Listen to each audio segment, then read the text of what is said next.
the start of the next one, except for the Fajr prayer, whose time ends with the sunrise, and you should pray sometime before that, not to get too close to the sunrise.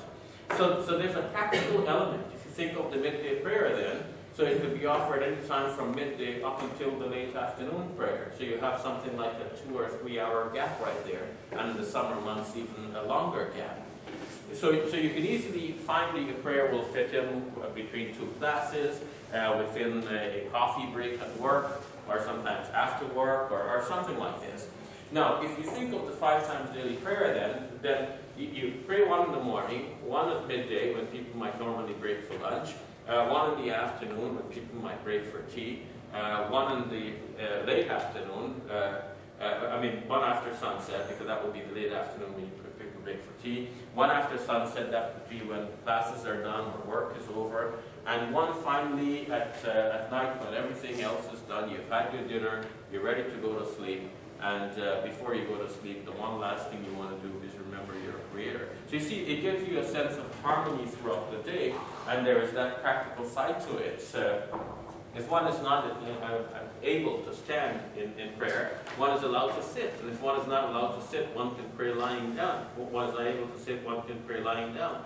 So you can see that there is that practical element and consideration for various situations that we might find ourselves in. What about charity? Charity is not required of everyone. It is required of only those who have the means to give charity. I mean, that seems like common sense enough. But imagine if somebody wanted to be unreasonable about this and prescribe it for every individual. So by hook or crook, one way or another, you have to be able to earn and to put yourself in a position to give the charity.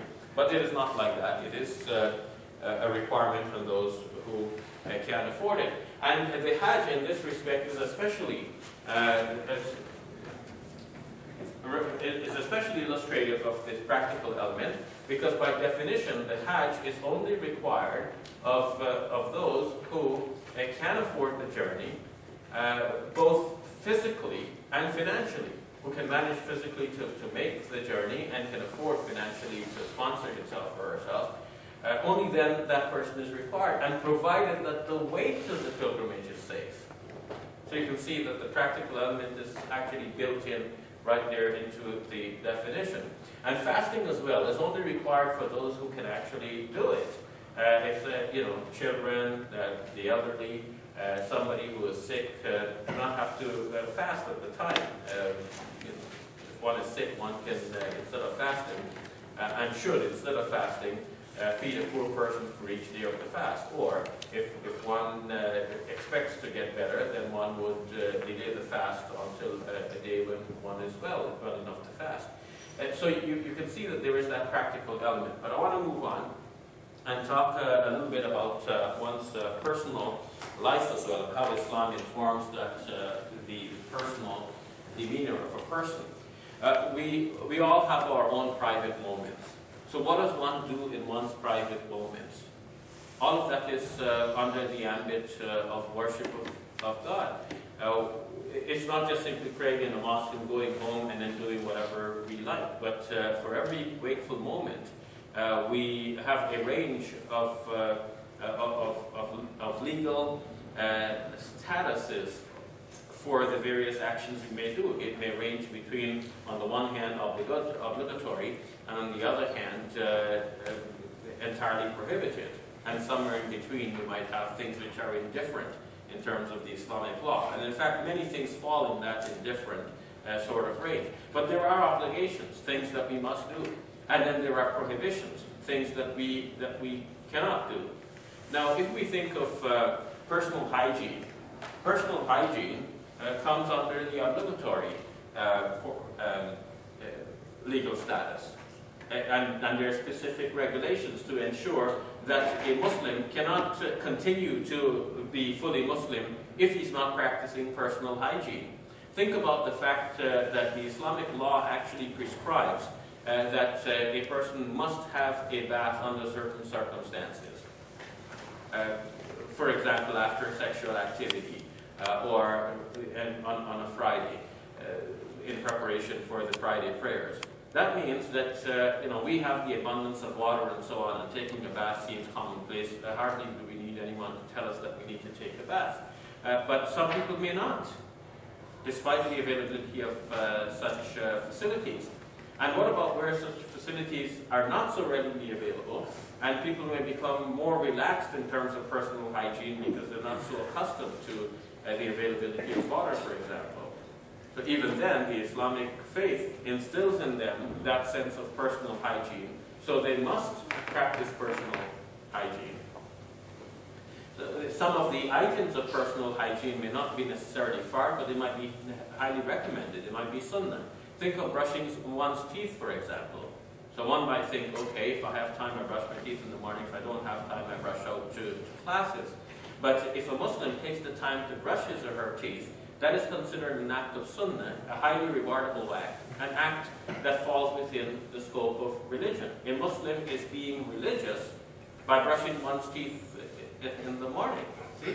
And of course, on the other side, we have the prohibited acts. If you think of something like smoking, somebody may say, okay, smoking, that's my personal matter. So long as I don't pass on secondhand smoke to others, I'm not harming anyone else, I'm just smoking on my own. But one cannot harm one's own body. That too falls under the religious teachings. La darra wa la dirar. There should be no harming of others or harming oneself. So if something like this is causing harm to oneself, one cannot have it. Then if you think about the foods that we eat, there are good foods and bad foods. There are healthy foods and fatty foods.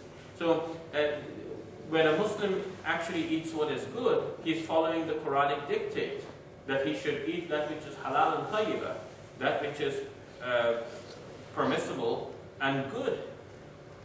So Muslims will get accustomed to reading the labels to finding out, is this got animal ingredients or pork or something like this, to avoid those. But we should also avoid the unhealthy foods, because by doing so, we are also fulfilling the Quranic regulation to eat that which is good for us.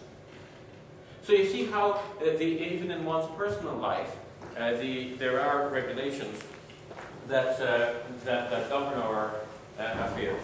In family life, one also is following religious dictates.